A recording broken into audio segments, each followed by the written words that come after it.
Hello, and welcome to the Pathways to Autism Care Podcast. I'm your host, and I am so glad you've chosen to spend some time with us today. This is a space where we walk together, sharing insights and support for the journey of caring for our autistic loved ones. Today, we're tackling a topic that is close to home for so many of us: how to support escalating behaviors at home without accidentally making them worse.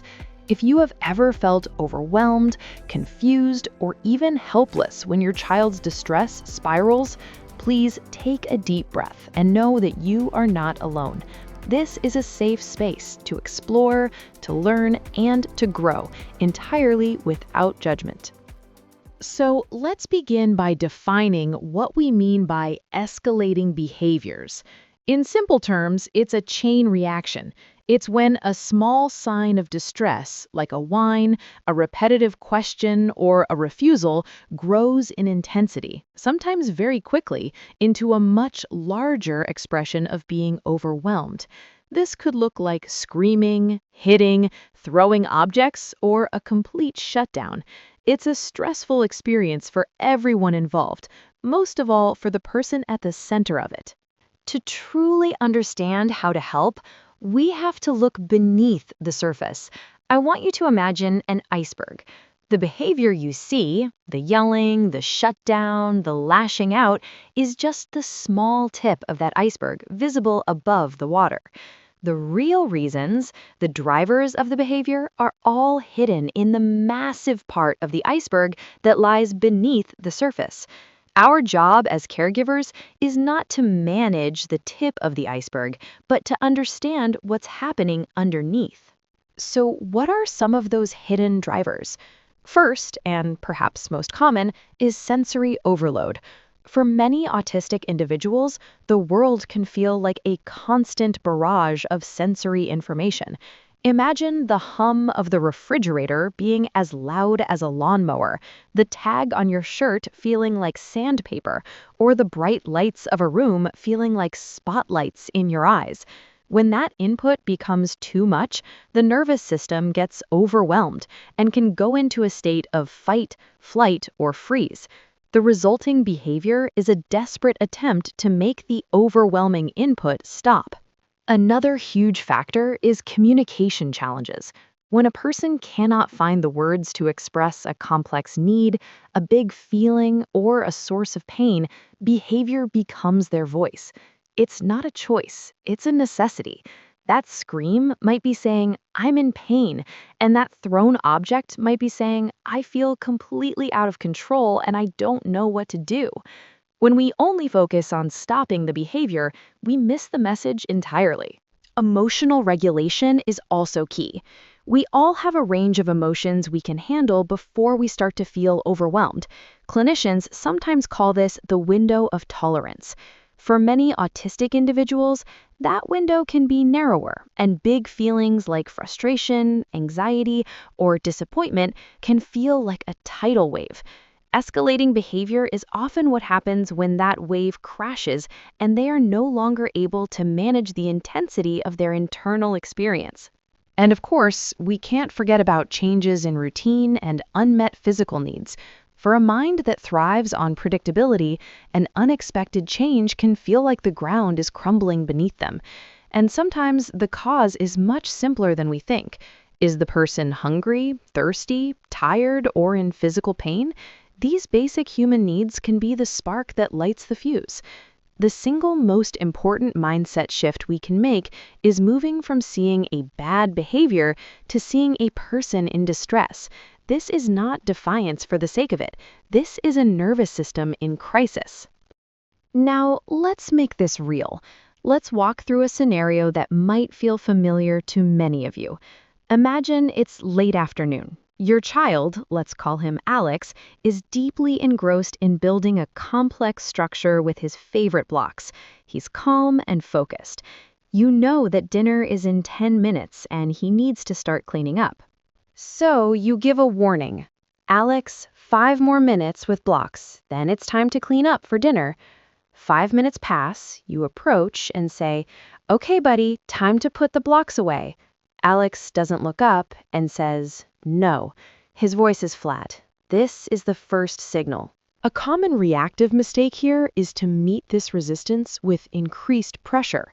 The caregiver might say in a firmer voice, "I said, now, Alex, put them away or you'll lose them for the rest of the night." This response is born from our own stress and the desire for compliance. But for Alex, it's fuel on the fire. His nervous system perceives a threat. He might now yell, "No, I'm not done," and knock over part of his structure. The escalation has begun. If the caregiver continues to push, the behavior will likely grow until Alex is screaming, crying, and the blocks are scattered across the room. Now, let's rewind and try a more supportive approach. You see, Alex is still engrossed after the initial request. Instead of standing over him and repeating the demand, your first move is to pause. Take a single, quiet breath. Then get down on his level, physically beside him, not towering over him. Wow, you have worked so hard on that tower. It must feel really hard to stop. This isn't giving in, it's connecting. It shows him you see him. Then state the reality simply. It is time for dinner. We need to clean up. Next, you offer a bridge and shared control.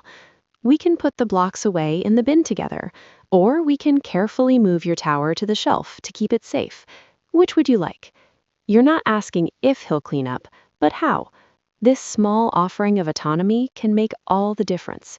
This approach focuses on de-escalation and connection first, before compliance. You are not fighting against him. You are on his team, helping him through a difficult transition. Now, let's turn the focus inward, to you, the caregiver, because your emotional state is the most powerful tool you have in these moments. When your child begins to escalate, your own nervous system reacts. Your heart rate might quicken, your jaw might clench, and you might feel a surge of frustration or panic. This is a normal biological response. It is okay to feel angry.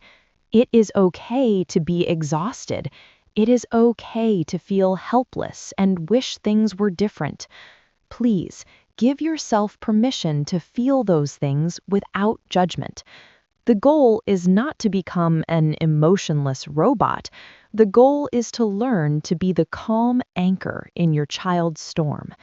Your calm is a lifeline.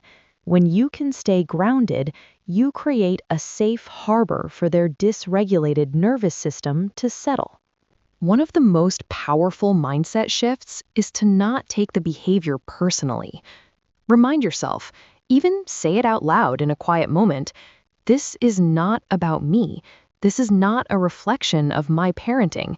This is a reflection of my child's struggle. When you can depersonalize the behavior, you can respond with compassion instead of reacting with frustration. In the heat of the moment, try this. Plant both of your feet firmly on the floor. Feel the ground beneath you. Take one deep breath before you speak or act. That single breath can be the space you need to choose a supportive response over a reactive one. So, what are some practical steps you can take away from this episode and try at home? I want to offer 5 clear, actionable strategies. First, become a behavior detective. Instead of judging the behavior, get curious about it. Ask yourself, what happened right before this? What was the environment like? Is there a pattern? Keeping a simple log can sometimes reveal triggers you hadn't noticed, like a certain sound, time of day, or demand. Second, create a quiet, safe space. This is not a punitive timeout corner. This is a supportive retreat, a calm down space. It could be a small tent, a beanbag chair in a corner with items that are soothing for your child, a weighted blanket, soft lighting, noise-canceling headphones, a favorite stuffed animal, or a sensory toy. Teach them to use the space when they are calm, so it becomes an accessible tool when they feel overwhelmed. Third, practice co-regulation. This is perhaps the most important concept. It simply means lending your calm to your child. When they are escalated, their nervous system is in chaos. They cannot find calm on their own. Instead of saying calm down, you model calm. You breathe slowly and deeply. You speak in a low, soothing tone. You sit quietly nearby, offering your steady presence without demanding anything. You are the lighthouse in their storm. Fourth, use visual supports. Many autistic individuals are visual thinkers. Abstract concepts like later or in 5 minutes can be confusing and anxiety-provoking. Use visual timers that show time passing. Use a first-then board, a simple chart that shows first we clean up blocks, then we have dinner. It makes the sequence of events concrete, clear, and predictable. And finally, number 5, proactively fill their connection tank. Difficult behaviors often decrease when a person feels safe, seen, and connected.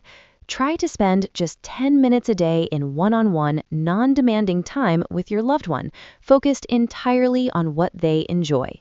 No teaching, no correcting, just being together. This daily deposit into your relationship bank builds the trust and safety you'll need to draw upon during the challenging moments. As we bring today's episode to a close, I want to leave you with this thought. The goal is not to create a child who never has a meltdown. The goal is to build a relationship that can weather the storm.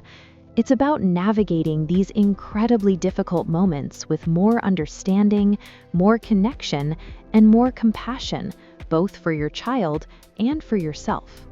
This journey is a marathon, not a sprint. There will be good days, and there will be hard days.